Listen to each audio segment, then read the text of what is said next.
Bonsoir à tous. Je vais vous présenter maintenant les archigalos. Alors c'est de l'archerie.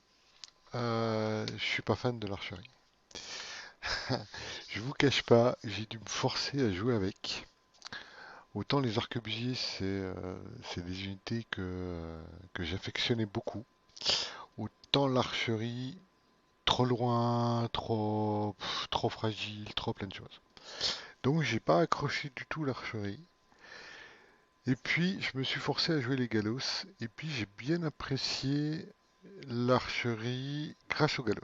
Alors, je peux pas vous présenter des unités moindres parce que je les ai plus. J'ai les galos. Mais toutes les archeries vont à peu près se jouer de la même façon. Euh, c'est une unité qui doit être, alors celle-là presque absolument derrière des boucliers. Moi, je vais vous montrer sans bouclier, mais elle doit être jouée avec un système défensif et uniquement avec un système défensif. Alors, comment je l'ai développé? Ben, c'est simple, hein, la ligne DPS, forcément, obligatoirement. La ligne défensive ne sert à rien, pour la simple et bonne raison qu'elle sait que c'est des unités qui ne doivent pas encaisser de coups, de toute façon, parce qu'elles ne les supportent pas. C'est une unité qui fait des dégâts perforants, donc dégâts plus pénétration. C'est une unité qui, alors les galos ont une très très bonne portée et leurs flèches, ce sont des flèches bride-bouclier. D'autres unités ont des flèches de feu, les pyros notamment, donc celles-là aussi font très très mal au bouclier. Leur portée, alors par rapport aux autres unités, il n'y a pas de buff de dégâts par rapport à certaines unités d'archerie qui en ont un. Eux, ils ont juste une portée qui est supérieure. Donc ils ont une portée, alors ceux-là ils sont élites, hein. Donc j'ai la portée maximum qui est de 116. Alors je pense que c'est des mètres, mais on va dire 116 unités. Alors ils sont 20, c'est pas mal. Beaucoup d'affluence quand même, 250. Il faut vraiment bien les utiliser et à bon escient. Les doctrines, Euh, dégâts perforants, pénétration de dégâts perforants. Donc ça c'est normal, hein, dégâts perforants. Alors, ici j'ai rajouté des PV. Parce qu'effectivement ils prennent beaucoup de flèches quand même, hein. Les archers en face tirent dessus. Donc vraiment l'ennemi des archers, c'est l'archerie, hein. Après une charge de cavalerie, c'est plus un ennemi, hein, c'est un massacre. Euh, donc, euh, donc ils doivent quand même encaisser un certain nombre de flèches. J'ai mis un dégât d'unité, et ça il le faut. Parce que c'est une unité qui est là pour tuer des unités. Autant les arquebusiers et les arbalétriers tuent beaucoup le héros, autant eux ne sont pas faits pour ça. Ils sont faits pour dépoper des unités. Et puis pour les aider, parce que le point faible de tout archer ou de tout distant, c'est la précision, je leur ai mis une doctrine spéciale, une doctrine pour archerie, qui est une doctrine de 10% de précision. Ce qui leur fait beaucoup de précision, mais il leur faut bien tout ça. Ici, ils ont cadence de tir, augmente la précision, mais on ne sait pas de combien.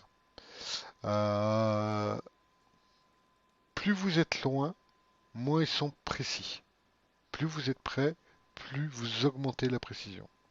Donc le fait qu'ils aient une grande portée fait que par exemple à 90 mètres, ils vont plus toucher qu'une autre archerie. Parce qu'ils sont plus près, donc plus précis. Par rapport à leur portée maximum. Qu'une unité qui a une portée de 92, par exemple. À 90, bah, ils sont limite portée, donc la précision est, on va dire, moins bonne.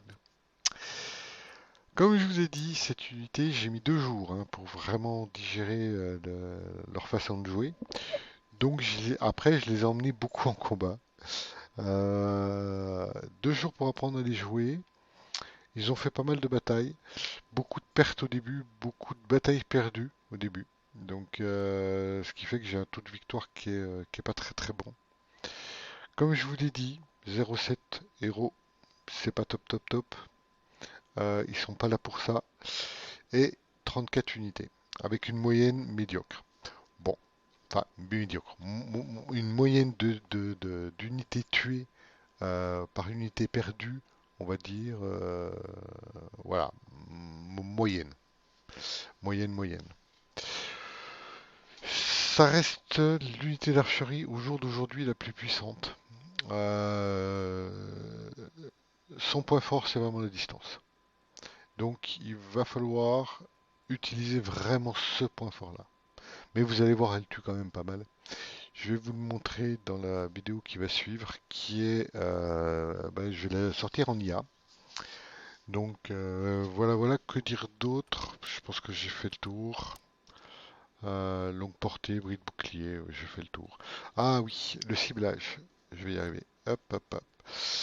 Euh, L'unité tire sur les ennemis situés dans une zone indiquée. Donc ça, c'est le ciblage. Et ils appellent ça tour de guet. Il y a, alors les galops ont une autre particularité, c'est qu'ils peuvent nous tirer dessus, nous héros. C'est-à-dire que vous demandez à votre unité de tirer sur tous les ennemis que vous avez autour de vous. Donc les ennemis les plus proches de vous. Je l'utilise jamais. Ça existe. Je trouve que ça fait pas assez de dégâts. Alors,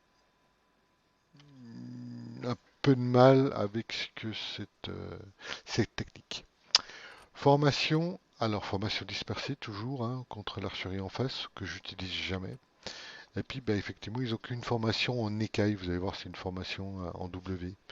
Euh, Ça va très bien. Ils sont assez compacts, assez faciles à gérer et à positionner. Voilà pour les petits archigalos. Maintenant, je vais vous les montrer en action. Et ben, je vous dis à bientôt. Ciao, ciao.